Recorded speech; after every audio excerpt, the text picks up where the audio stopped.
तो वो घटिया औरत मेरे बेटे के पीछे पड़ चुकी है।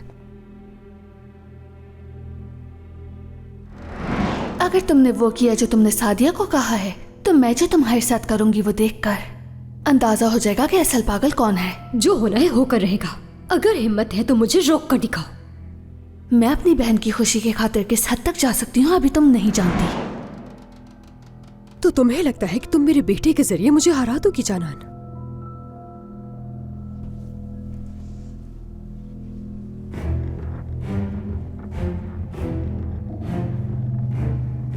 हेलो, कौन? जानान, नंबर कैसे मिला पहले ये बताओ।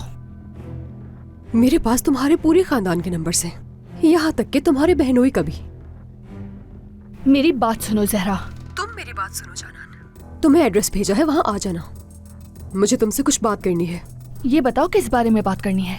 जब तुम वहाँ आओगी तो मालूम हो जाएगा। अगर तुम चाहती हो कि मैं करीम को कॉल ना करूं तो शराफत से आ जाना। ठीक है, देखते हैं तुम क्या बात करोगी। मुझे एड्रेस मैसेज कर दो जहां पर आना है। पागल, क्या मुझे इससे अकेले मिलने जाना चाहिए? और कर भी कह सकती हूँ। किस कदर घटिया औरत है। समझती है कि मेरे बेटे को फंसाकर अपनी बहन सादिया को बचा लेगी वो। बेवकूफ।